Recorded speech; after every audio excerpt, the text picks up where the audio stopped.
The autumn wind howled through the narrow alleyway behind Murphy's saloon, carrying with it the scent of dust and desperation that had settled over Tombstone like a shroud.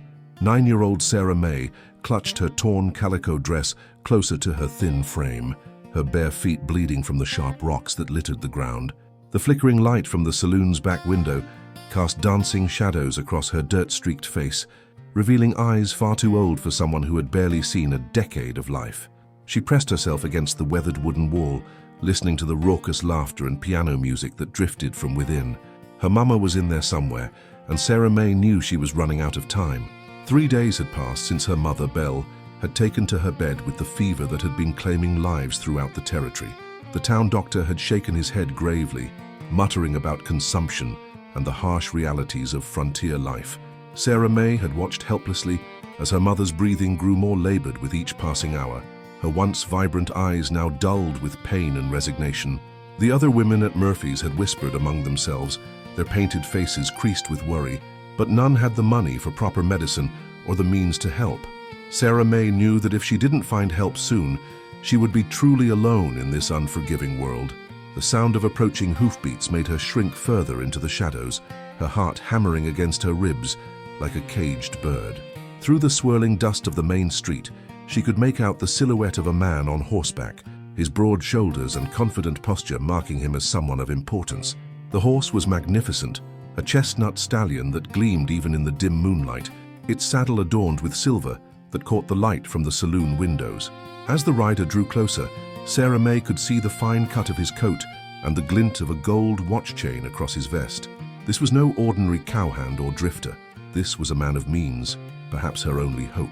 Summoning courage she didn't know she possessed, Sarah May stepped out from her hiding place, her small figure trembling in the cool night air. The rider pulled up short, his sharp blue eyes taking in the sight of the waif-like child who had appeared before him like an apparition. His weathered face, marked by years under the desert sun, showed surprise and something deeper, perhaps recognition of his own past struggles. The man dismounted with fluid grace, his boots hitting the dusty ground with authority, and Sarah May found herself looking up into the face of someone who commanded respect throughout the territory. This was Clayton Whitmore, owner of the largest cattle ranch in 3 counties, a man whose word was law and whose wealth was legendary. "Please, mister," Sarah May whispered, her voice barely audible above the wind that whistled through the gaps between buildings. Her small hands reached out instinctively, then fell back to her sides, as if she had lost her nerve. The words she had practiced over and over seemed to stick in her throat like cotton, but desperation gave her strength.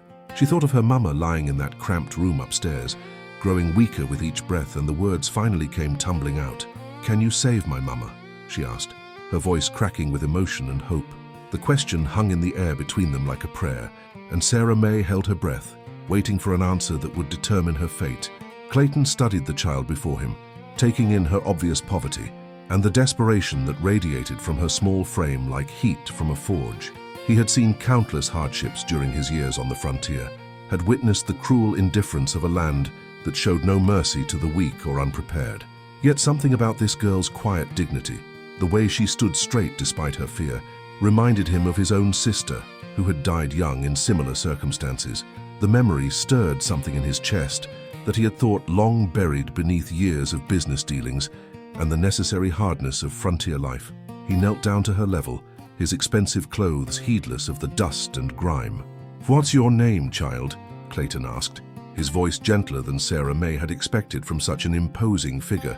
His eyes, which she had initially thought cold, now held a warmth that made her want to trust him completely. She could smell the leather of his coat and the faint scent of tobacco and sage that seemed to cling to men who spent their lives under the open sky. When she told him her name, he nodded as if filing the information away carefully, treating her words with the same gravity he might show a business partner.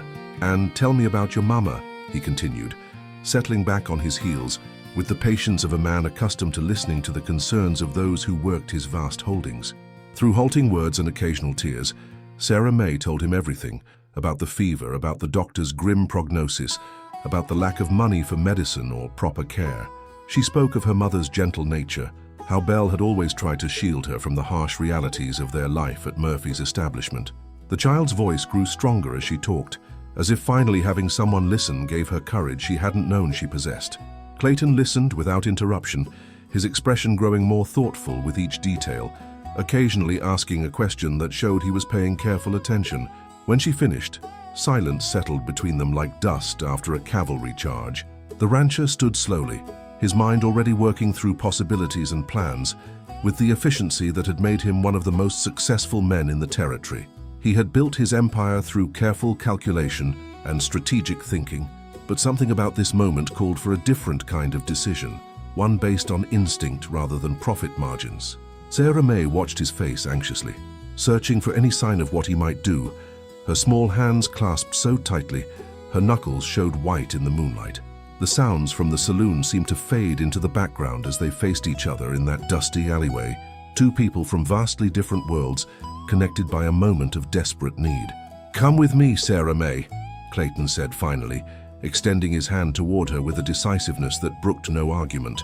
His voice carried the quiet authority of a man accustomed to having his orders followed without question, but there was also something else, a gentleness that suggested he understood the magnitude of what he was offering. "We're going to see your mama, and then we're going to fix this." As Sarah May placed her small dirty hand in his large calloused one, neither of them knew that this chance encounter would change both their lives forever, setting in motion events that would echo through the years like ripples in still water. The narrow wooden stairs leading to the second floor of Murphy's establishment creaked ominously under Clayton's weight as he followed Sarah May through the dimly lit interior. The smell of cheap whiskey and stale tobacco smoke clung to the faded wallpaper like a permanent stain, while the sounds of revelry from below provided a stark contrast to the gravity of their mission. Sarah May moved with the quiet efficiency of someone who had learned to navigate these halls without drawing unwanted attention, her small hand still clasped firmly in Clayton's larger one. As they reached the top of the stairs, she paused before a door at the end of the narrow hallway, her courage wavering for the first time since their encounter in the alley. The reality of what she was asking this stranger to do suddenly seemed overwhelming, and she looked up at him with eyes filled with both hope and terror. Clayton could feel the child's trembling increase as they stood before the door, and something in her vulnerability stirred memories he had long tried to suppress. He thought of his own childhood, of watching his father struggle to keep their small homestead running after his mother died, of the helplessness that comes with being too young to change anything meaningful.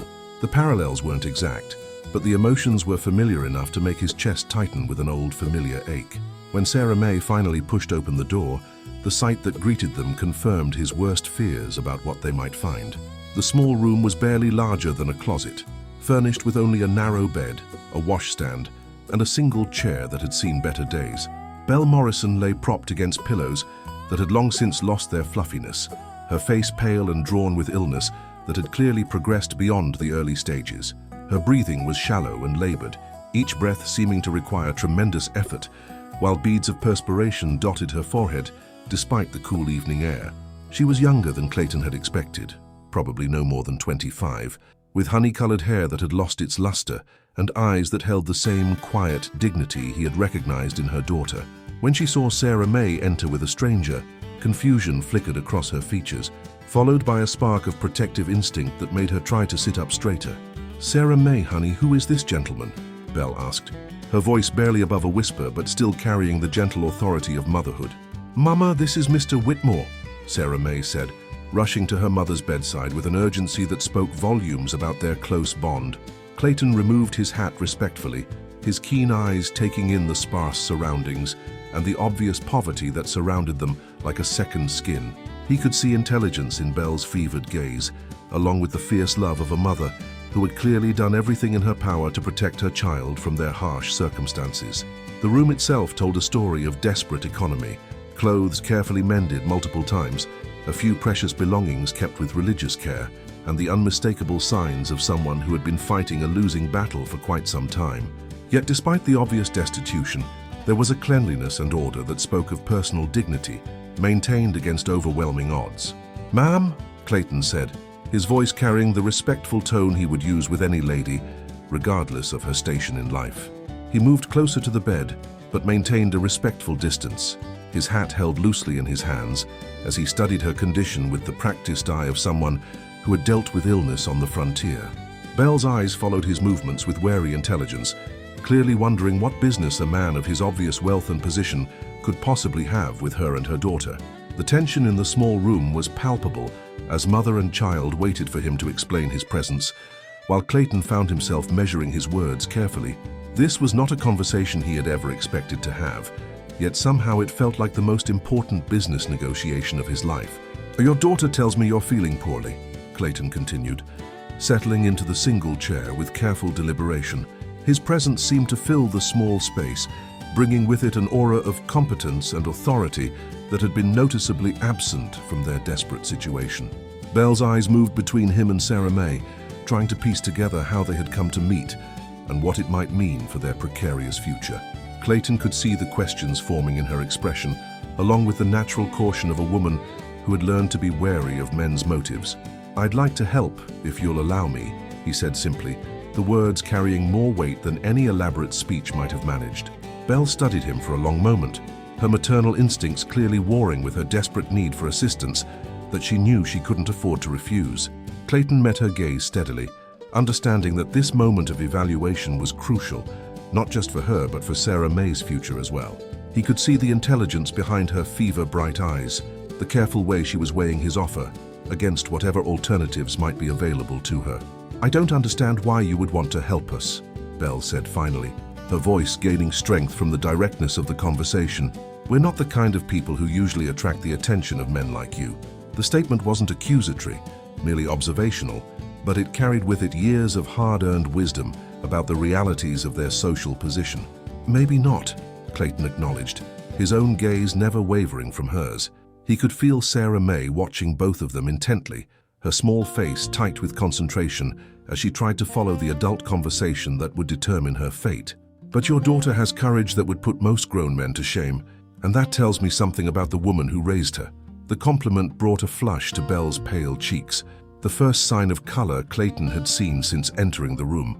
He leaned forward slightly, his voice taking on the persuasive tone that had served him well in countless business dealings.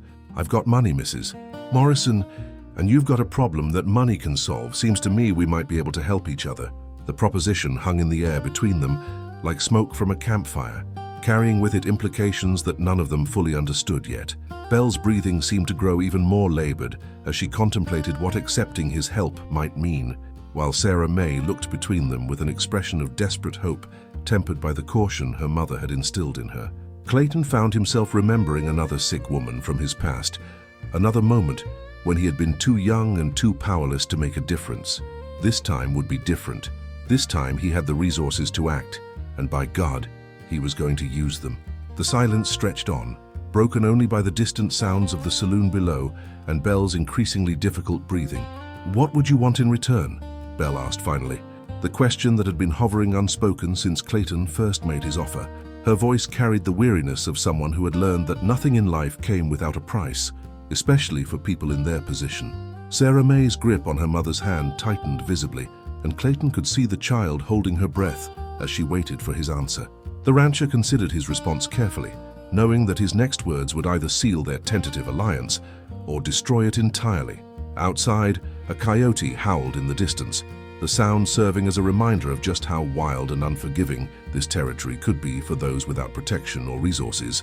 "Nothing," Clayton said quietly, the single word carrying more conviction than any elaborate explanation might have managed. Belle's eyes widened with surprise and suspicion, clearly having expected demands that would be difficult or impossible to meet. Sarah May looked between them with confusion, her young mind struggling to understand how such generosity could exist without strings attached. Clayton could see the disbelief in Belle's expression and knew that his answer had only raised more questions than it answered. "I don't need anything from you, Mrs. Morrison," he continued, his voice steady and sincere. "Sometimes a man just needs to do the right thing because it's the right thing to do." The skepticism in Belle's fever-bright eyes was unmistakable, born from years of experience with men who always wanted something in return for their supposed kindness. Clayton understood her wariness. In her position, trust was a luxury she couldn't afford, especially when it came to her daughter's safety. "Men like you don't usually offer help to women like me without expecting something," she said, her voice gaining strength despite her weakened condition. The statement hung between them like a challenge, and Clayton realized that his wealth and position which usually opened doors, were now creating barriers he hadn't anticipated. Sarah May watched anxiously as the conversation took on an edge that hadn't been there moments before. "So you're right to be cautious," Clayton acknowledged, settling back in the chair with deliberate calm. He could see that pushing too hard would only increase Belle's resistance, and he needed her cooperation if he was going to help them. "But I'm asking you to trust me anyway," he said, his eyes meeting hers directly. "Your daughter came to me for help, and I'm in a position to give it. That's all there is to it." The simplicity of his statement seemed to catch Belle off guard, and for a moment, the defensive walls she had built around herself appeared to waver. Clayton pressed his advantage gently, knowing that timing would be crucial in winning her over. Before Belle could respond, the sound of heavy footsteps on the stairs outside interrupted their conversation, followed by a sharp knock on the door that made all three of them tense. "Belle, honey, you got company up there?" The voice belonged to Murphy himself, the saloon owner whose establishment had become their reluctant sanctuary. Clayton could see fear flash across Belle's face, while Sarah May instinctively moved closer to her mother's side. Murphy had been growing increasingly impatient about Belle's inability to work due to her illness, and his patience with their situation was clearly wearing thin. The knock came again, more insistent this time, and Clayton found himself rising from his chair with the fluid grace of a man accustomed to handling difficult situations. "I'll handle this," Clayton said quietly, his voice carrying the quiet authority that had served him well in countless business dealings. Belle started to protest, but he was already moving toward the door, his mind working through the implications of Murphy's untimely arrival. When he opened the door, he found himself face to face with a burly man whose greasy apron and calculating eyes marked him as someone who measured everything in terms of profit and loss. Murphy's expression shifted from annoyance to surprise when he saw Clayton clearly recognizing the wealthy rancher, even in the dim hallway light. The saloon owner's demeanor changed instantly, his aggressive posture giving way to the obsequious manner he reserved for important customers. "Mr. Whitmore," Murphy said, his voice suddenly smooth as honey despite the underlying tension that remained. "I didn't realize you were visiting one of my girls." The implication in his words was clear, and Clayton felt a flash of anger at the man's crude assumption about his relationship with Belle and Sarah May. Murphy's calculating gaze moved past Clayton to take in the scene inside the small room, his mind clearly working through the potential profit or loss this situation might represent. "I hope Belle's been taking good care of you, sir," Murphy continued, his smile never reaching his eyes. "Though I should mention that her rent is coming due, and she hasn't been able to work much lately with her condition." Clayton stepped fully into the doorway, effectively blocking Murphy's view of the room's interior, while his imposing presence sent a clear message about who was in control of this conversation. "Mrs. Morrison won't be working for you anymore," he said, his voice carrying the finality of a judge pronouncing sentence. Murphy's eyes widened with surprise and then narrowed with suspicion, clearly wondering what arrangement might have been made that would cost him one of his employees. "I'm taking care of her medical expenses and finding her other accommodations," Clayton continued, watching as Murphy's face went through a series of expressions that reflected his rapid mental calculations. The saloon owner was clearly trying to determine whether to challenge this development or simply accept the loss of income. "Now hold on just a minute," Murphy sputtered, his voice rising as the full implications of Clayton's statement sank in. "Belle's got obligations here, debts that need paying, arrangements that have been made." His words carried an undertone of threat that made Sarah May press closer to her mother's side, while Belle's breathing became even more labored with stress. Clayton could see the calculation in Murphy's eyes, the way the man was weighing his fear of Clayton's influence against his desire to maintain control over what he considered his property. "She can't just up and leave without settling her accounts," Murphy continued, his voice growing bolder as he convinced himself that business obligations would trump any personal arrangements. The confrontation in the doorway had drawn the attention of other residents of the establishment, and Clayton could sense curious eyes watching from partially opened doors along the hallway. Murphy was clearly aware of his audience as well, his posture straightening as he prepared to make a stand that would either establish his authority or expose his weakness. "How much does she owe you?" Clayton asked quietly, his hand moving casually to rest near his coat pocket, where the outline of his money clip was visible. The gesture wasn't lost on Murphy, whose eyes fixed on the movement with obvious interest. "I'll pay her debts plus compensation for any inconvenience," Clayton continued, his voice carrying the tone of a man accustomed to solving problems with decisive action. Murphy's expression shifted rapidly between greed and suspicion as he tried to calculate how much he might be able to extract from this unexpected situation. Clayton could see the wheels turning in the man's head, weighing the certain profit of an immediate settlement against the uncertain income of keeping Belle in his establishment. "Well," Murphy said slowly, his voice taking on the wheedling tone of a man sensing an opportunity, "there's her room and board, her percentage of the house take, medical expenses I've covered." His list was clearly inflated, but Clayton had dealt with enough dishonest men to recognize the tactic.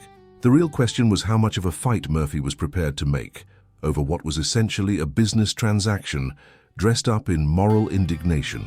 Clayton reached into his coat and withdrew a leather wallet thick with bills, his movements deliberate and unhurried despite Murphy's obvious anticipation. The sight of such wealth so casually displayed made the saloon owner's eyes widen with unconcealed greed, while the sound of rustling paper money seemed to echo unnaturally loud in the narrow hallway. $500, Clayton said quietly, counting out the bills with practiced efficiency. "That should cover her debts and any future claims you might think you have on her or her daughter." The amount was far more than Belle could possibly owe, but Clayton understood the psychology of dealing with men like Murphy. Sometimes overwhelming generosity was more effective than careful negotiation. Murphy's hands trembled slightly as he reached for the money, his earlier bluster completely forgotten in the face of such unexpected windfall. With Murphy's departure, bought and paid for with more money than he had likely seen in months, Clayton returned to Belle's bedside to find her staring at him with an expression of wonder and disbelief. Sarah May had climbed onto the narrow bed beside her mother, her small arms wrapped protectively around Belle's waist, as if she could somehow shield her from whatever consequences might follow this dramatic turn of events. "Why?" Belle whispered, her voice barely audible but carrying the weight of a lifetime's worth of disappointment and hard-learned caution. "Why would you spend that much money on strangers?" Clayton studied her face, seeing past the fever and exhaustion to the intelligence and strength that had kept her and her daughter alive, in circumstances that would have broken lesser souls. "Because 20 years ago, I watched my sister die in a room just like this one," Clayton said quietly, the admission seeming to surprise him as much as it did Belle. He had never spoken of Margaret to anyone, had kept that particular pain locked away in the deepest recesses of his memory, where it couldn't touch his daily life. She was about Sarah May's age, and there was nothing I could do to save her, no money, no influence, no power to change anything. Sarah May looked up at him with wide eyes, instinctively understanding that he was sharing something precious and painful. Belle's expression softened, and for the first time since he had entered the room, Clayton saw her defensive walls begin to crumble. "I swore that if I ever had the chance to make a different ending to that story, I would take it." The confession hung in the air between them, like a bridge spanning the vast gulf that separated their different worlds, and Belle seemed to understand finally that his offer came not from pity or ulterior motives, but from a place of shared pain and hard-won compassion. "I can have the best doctor in the territory here within the hour," Clayton continued, his voice regaining its practical edge as he shifted back into the role of problem solver. "Dr. Harrison from Phoenix. He's treated consumption before and has access to medicines that aren't available here in Tombstone." Sarah May's grip on her mother tightened with hope, while Belle's eyes filled with tears that had nothing to do with her fever. For the first time in days, the crushing weight of helplessness seemed to lift from the small room, replaced by something that had been absent for far too long: hope. Within hours, Clayton's promises began to transform into reality, with the efficiency that marked all his business dealings.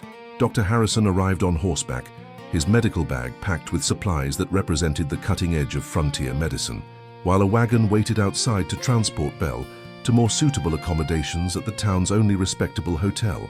Sarah May watched in amazement as her mother was carefully lifted from the narrow bed and carried downstairs, her fevered face already showing signs of relief as the doctor administered the first dose of precious medicine.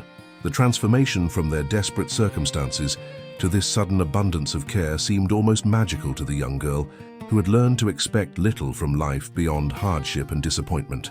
The hotel room that Clayton secured for them was larger than any space Belle had ever called home, with clean sheets, proper furniture, and windows that looked out onto the main street rather than the squalid alley behind Murphy's establishment.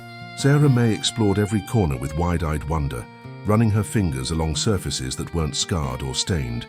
while Belle rested in a real bed with pillows that still held their shape and blankets that smelled of soap rather than desperation.